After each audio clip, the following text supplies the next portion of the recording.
Herman, decinos por favor que la gente que hace el mal duerme mal, por favor. Ay, sí, porque ese es el deseo que tenemos, el deseo íntimo, es Este que no la duerme. pasen mal y que no duerman. Este no Y duerme que se tranquilo. duerme, viste que sí, El tipo ronca como una vez. claro, decía, apoya la cabeza, pero nunca va a dormir tranquilo. Ah.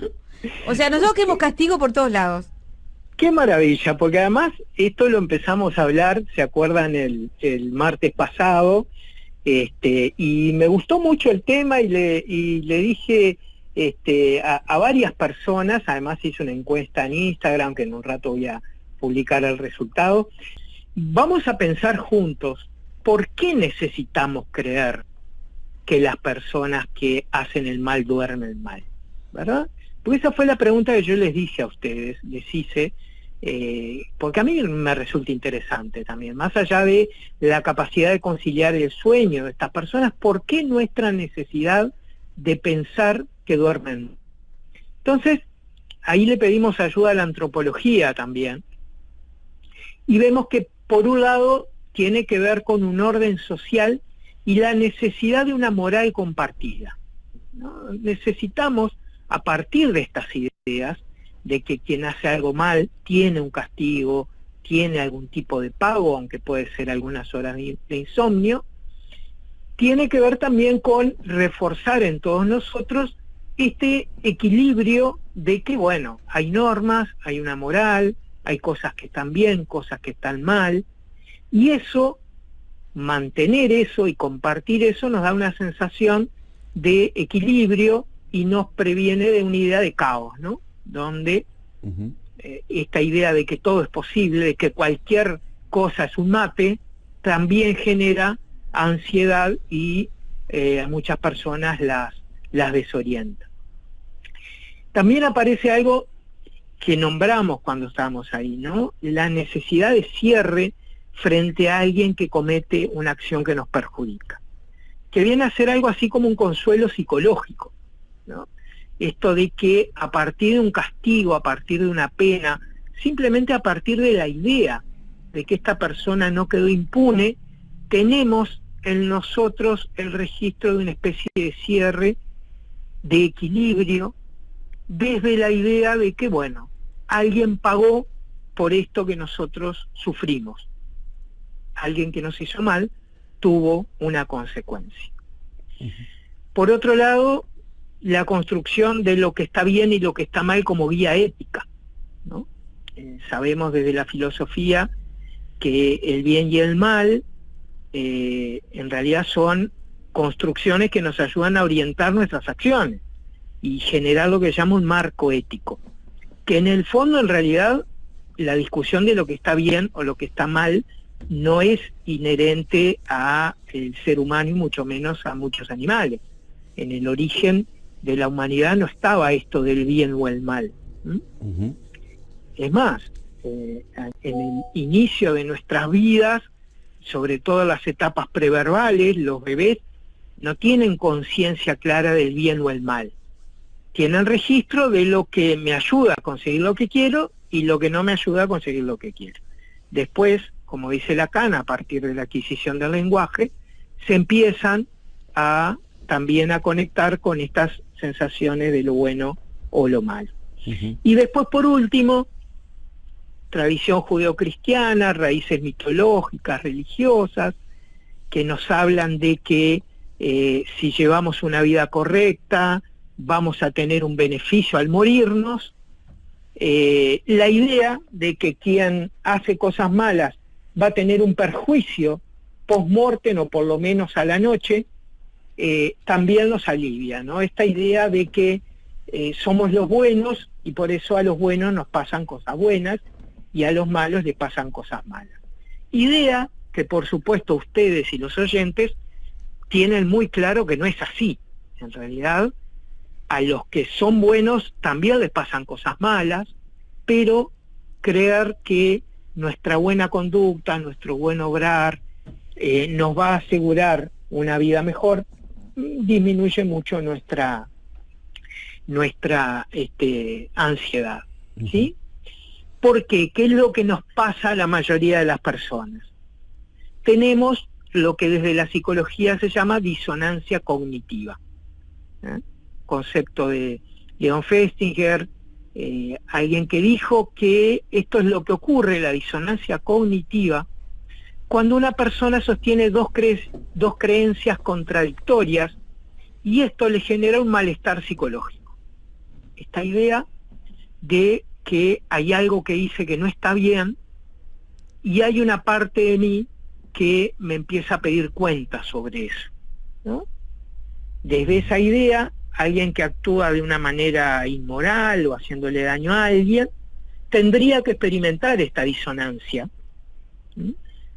Sí. La cuestión es que no todos la experimentan, claro. Y acá ya empezamos a responder. No sé si tenías una pregunta, Leo. Sí, por un lado varias. Me pregunté, la dejo la voy a dejar para adelante, más adelante, porque me parece que quiero que desarrolles más el tema. Pero eso de la disonancia, perfectamente alguien que haga el mal a los demás, y obviamente todos en mayor o menor medida perjudicamos a alguien simplemente por el hecho de levantarnos, qué sé yo, o sea, me parece que vos venís, agarrás, tomás un ómnibus, se llena, te sentás en un lugar, viene alguien más vulnerable, vos no das el asiento, de alguna manera estás dejando a esa persona parada, o sea, y uno no se puede considerar una mala persona.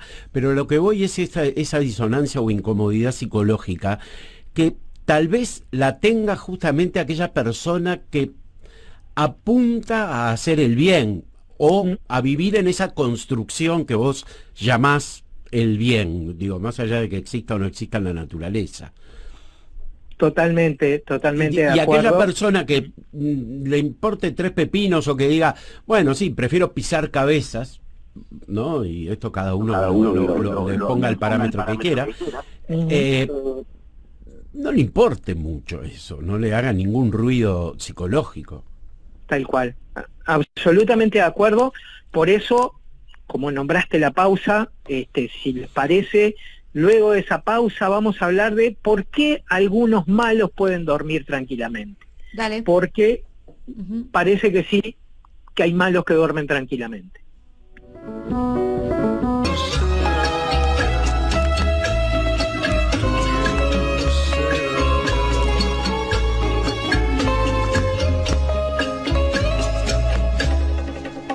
Muy bien, seguimos charlando con psicólogo Hermann Schreck acerca de, bueno, los malos duermen tranquilos, pueden dormir tranquilos, esa necesidad, o no, en realidad la necesidad que tenemos nosotros de que no, porque de alguna manera nos estamos cobrando una cuenta. Exacto, Adriana. Bueno, un saludo para nuestro operador que con mucha claridad puso el tema tuyo de la serie Narcos, ¿no? Canción de Rodrigo Amarante, y una serie donde había muchas personas realmente malas, muchas de ellas parecía que dormían tranquilos. Ahora, ¿por qué hay personas que aún haciendo el mal, dañando, parecería que esto la vida no los afecta y en el sueño menos? Abriendo ahí el paréntesis de la salvedad que hacía mi querido Leo, de que bueno, esto de hacer algo malo también depende mucho del vínculo, porque a veces hay cosas que yo puedo hacer que no considero que está mal, y otras personas pueden que sí, ¿no? Y ahí nos meteríamos en el tema de los valores, que algún día hablaremos sobre eso también. ¿Por qué razones algunas personas malas pueden dormir tranquilamente? Vamos de menos a más. O sea, lo más habitual es la ausencia de empatía. Hay personas, especialmente con rasgos psicológicos que se llaman de psicopatía, ¿no? Que tienen una capacidad limitada de sentir empatía en el vínculo con otros. Es esto de que la empatía entendida como la capacidad de ponerme en tu lugar, de poder registrar que esto que hice tuvo un daño para vos y por ende tal vez no sentir el mismo dolor que vos, pero sí sentir molestia y sentirme afectado por esto que yo acabo de hacer. Bueno, hay personas que no lo tienen. Precisamente aparece esa ausencia de empatía. También aparece la racionalización y la justificación cognitiva. esta cuestión de convencerme de que lo que hice no está mal, aunque para muchas personas sí puede haber estado. Justificar acciones desde la idea de que fueron necesarias, de que fueron justas, de que fueron inevitables, ¿no? A partir de esa racionalización y justificación, las personas evitan el conflicto interno y pueden mantener cierto estado de calma a nivel mental que los puede ayudar a dormir bien. Después, en algunos casos, encontramos represión emocional y mecanismos de defensa psicológicos que están al servicio de reprimir o desviar algunas emociones incómodas, como puede ser la culpa y el arrepentimiento. Aunque la persona internamente no sea consciente desde el registro emocional de que puede estar sintiendo culpa o arrepentimiento, sus mecanismos hacen que no contacte con eso. Mecanismo de defensa que puede ser la negación, el desplazamiento, ahí la terapia Gestalt también habla de la desconexión que todos podemos tener, ¿no? A partir de los mecanismos de defensa que hace que también la persona pueda estar en calma. Después, ya acercándonos más a la patología mental, podemos encontrar casos de narcisismo patológico. Un narcisismo extremo donde la persona cree que todo lo que hace está justificado porque, para decirlo a grandes rasgos, el mundo está a su servicio.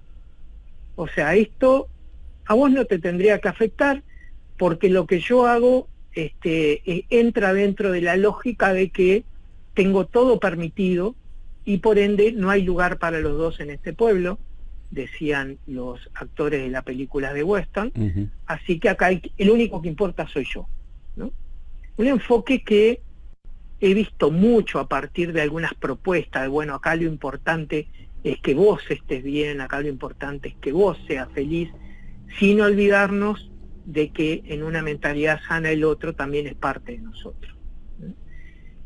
Y por último, en esto de por qué algunas personas hacen el mal y duermen bien, aparecen los trastornos de personalidad llamados TPA, trastorno de personalidad antisocial, ¿no? Que es un desprecio crónico por lo que les pasa a los demás, los derechos de los demás. Aparecen mecanismos de manipulación, no aparece remordimiento. Esto lo vemos a veces en las películas en el caso de asesinos seriales, delincuentes, ¿no? Como, Pablo Escobar, hablando de la serie Narcos, ¿no? Donde cometía un montón de actos en contra de la vida de las personas y para él estaba dentro de sus reglas y en general no parecía mostrar mucho arrepentimiento por esto, ¿no? Este trastorno de personalidad que lleva a las personas a tener una conducta antisocial, ¿sí? Estas personas muestran una falta de respeto por las leyes, las normas sociales, el bienestar de otras personas y se caracteriza también por impulsividad y violencia. Pero aquí ya estaríamos hablando de casos mucho más ligados a una psicopatología que al normal de los mortales, de los cuales en general siempre esperamos el insomnio como parte de pago por el mal que nos hicieron. Herman, ¿qué pasa en el caso de aquellas personas que de repente, no teniendo ninguna patología, ni ningún desajuste, ni hormonal, ni químico, ni psíquico, cometen un asesinato? Estaba pensando en lo mismo. Pero, por ejemplo, en el marco de la defensa de una ideología determinada. Es decir, si esa persona no tuviera que defender su patria, por ejemplo, no mataría. A ver, varias cosas. O Primero, sea, como nos puede pasar a todos, sí. ¿no? Con una situación determinada. Aquí durante la dictadura, aquellos que mataban presos o los torturaban y nunca lo hubieran hecho si no estuvieran defendiendo la patria, aquellos que colocaban bombas y nunca lo hubieran hecho si no estuvieran defendiendo la patria, o cualquiera que haya intervenido en una guerra, ¿no? Clarísimo. Por más justificadas que sean las razones. Clarísimo. Y voy a empezar haciendo una aclaración y tomar este tema con la mayor seriedad posible por lo que estás planteando y cómo esto, además, posiblemente en muchos oyentes esté tocando fibras muy íntimas, porque muchos de nosotros pasamos esta situación de dictadura y esto además hoy en día, donde se están recuperando los restos de uruguayos que fueron asesinados, bueno, es un tema que merece la sensibilidad y la seriedad con el que voy a intentar responderte. Pero primero aclararte que si conseguís a una persona que no tenga una alteración hormonal, mental, emocional, mostrámela, porque yo no conozco ninguna. Todos tenemos algún tipo de alteración, ¿tá? O sea, partiendo de esa base. Ahora bien, en este planteo que haces, Leo, voy a dar mi opinión personal. O sea, para mí, aquel que está dispuesto a matar a alguien de manera sistemática y argumentando cuestiones ideológicas, cuestiones de obediencia de vida, figura legal con el cual se amparó mucha gente que cometió delitos en la dictadura, es una persona que tiene un trastorno antisocial, una psicopatía, y que yo digo con mucha seguridad que igual en una situación diferente también hubiera estado dispuesta a matar. O sea, argumentar que nuestros actos más aberrantes, como puede ser quitarle la vida a un ser humano, y hacerlo de manera sistemática, y vuelvo a repetirlo, de sistemático. Podríamos plantearnos todos, bueno, si yo estoy frente a una persona que amenaza la vida de mi familia, de mis hijos, y esa persona está con una clara intención y los medios para matarnos o matarlos a ellos, y yo tengo la posibilidad de ejercer la misma fuerza para evitar que mis hijos mueran, si yo, la pregunta es, ¿yo mataría a un ser humano para defender? Yo tengo mi respuesta, pero no la voy a dar ahora, no es necesario, pero quiero separar esa situación de esta otra que vos planteás. O sea, acá estamos hablando de personas que cometieron torturas y asesinatos sistemáticos. Y ahí vuelvo a lo que decía al principio de la filosofía. O sea, cualquiera de nosotros puede encontrar argumentos para decir que está bien este mal que yo voy a hacer. Para mí, decir que maté por mi patria, que maté por mi ideología, que maté por mi cuadro de fútbol, que maté por mi orientación política, es simplemente una forma de justificar la parte asesina que hay en mí. Y no hay otra lectura para mí. Cuando se hace de forma sistemática, cualquier explicación es un intento de atenuar el malestar, esta disonancia cognitiva, y de justificarme frente a otros también.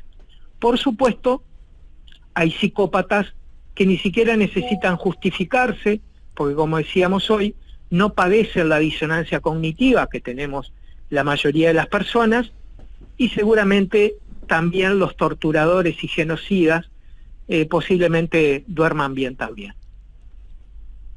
Uh-huh. Porque, digo, más allá también de el hecho de la dictadura que nos toca muy de cerca, la persona que tiró la bomba atómica en Hiroshima o Nagasaki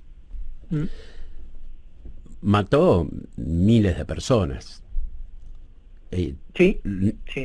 Y seguramente si no hubiera matado esa cantidad de miles de personas, hubiera muerto el triple en una prolongación de la guerra en el campo de batalla. Existe esa, ¿cómo decirte? Esa balanza, ¿no? Donde digo, bueno, maté 20.000, pero evité que murieran 100.000. Existe cualquier balanza que vos quieras. Existe cualquier justificación, donde además esto que estás planteando, Leo, que lo he escuchado muchas veces, es un argumento contrafáctico. O sea, más allá de que cualquier experto militar y los libros de historia argumenten de esta manera, la realidad es que no tenemos pruebas, ¿sí? Y empezar a justificar la muerte de personas como forma de salvarle la vida a otra es un mecanismo bastante jodido que tenemos los seres humanos. Sí, y además una cosa, si los puedo cortar, ¿no? Están hablando Sí. ustedes, bueno, por lo menos el ejemplo que puso Leo tiene que ver con una bomba que tiré y maté a tanto.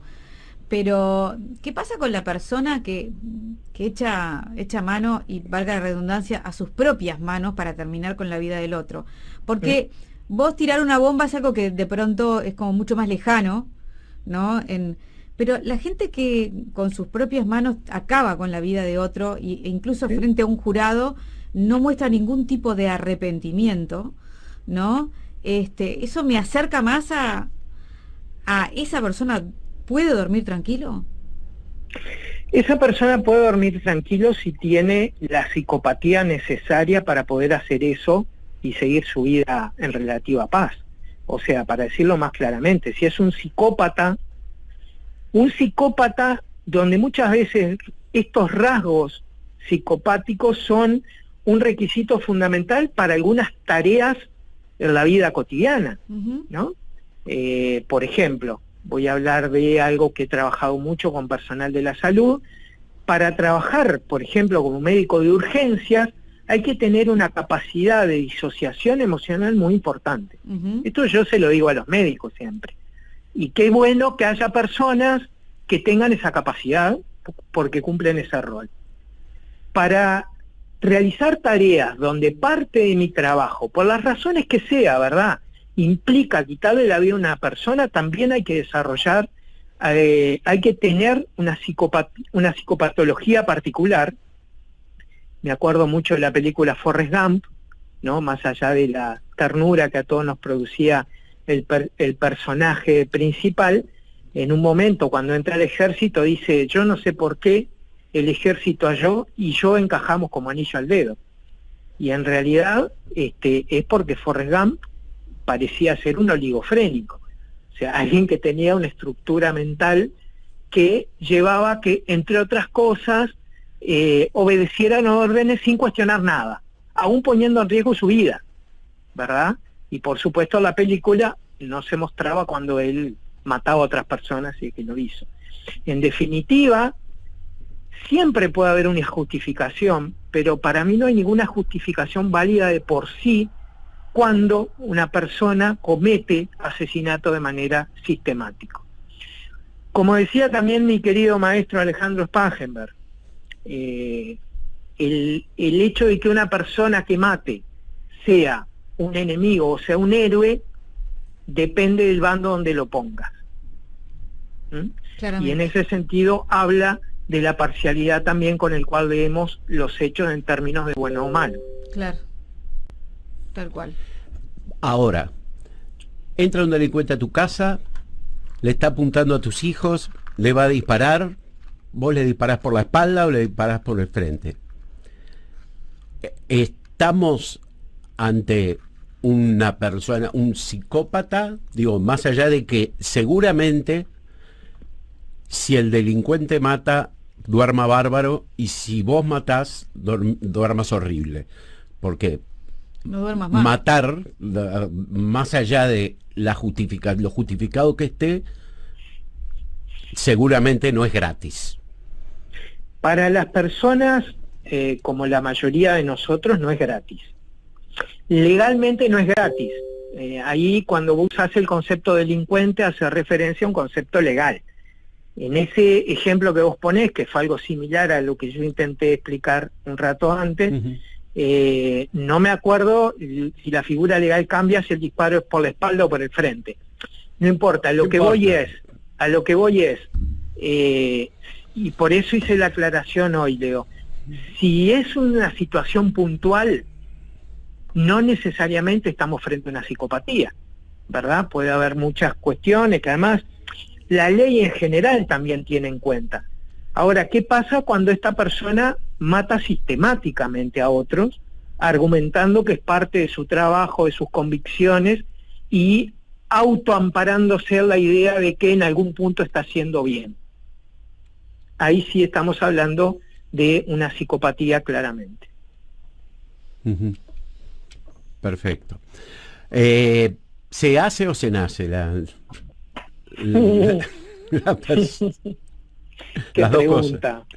Sí, a ver, yo en mi idea y además desde el enfoque profesional que trabajo, no, para mí nadie nace con su destino marcado. Yo, sabes bien que trabajo mucho en el ámbito de la adicción, del consumo de drogas, y cuando la gente dice, claro, nació en este entorno, y claro, tuvo estos padres, y claro, lo único que está haciendo es leer el lunes el diario del fin de semana, pero nadie nace ya con su destino marcado. Lo ambiental, las situaciones que te están pasando. Yo tiendo a pensar también que estos grandes psicópatas no se hicieron psicópatas por deporte. No es que una mañana se levantaron y dijeron, ay, qué linda mañana para volverme psicópata. O sea, seguramente le pasaron cosas, seguramente tuvo situaciones en su infancia que lo marcaron, seguramente tuvo un entorno que no le dio la contención necesaria para que se desarrollara de manera más sana y armónica, para poder convivir en la sociedad sin tener que terminar como delincuente. Pero respondiéndote a tu pregunta, no, esto se hace, no se nace. Está bien. Muy bien. Herman, muchísimas gracias por el desarrollo de este tema tan pero tan complejo, sin duda, que tiene tantas aristas además, y bueno, también tan humano como pocas cosas puede llegar a ser, como esta construcción del bien y el mal. Absolutamente. Gracias por el desafío. Por supuesto que estas son opiniones que también la idea es invitar a los oyentes a que puedan pensar estas temáticas y bueno, y tratar de vivir la vida en la mayor armonía posible y ocupándonos de nuestro sueño y no tanto el sueño de los demás. Buenísimo. Gran abrazo, Germán. Que pases bien. Un abrazo grande para ustedes. Nos Abrazo. vemos el martes.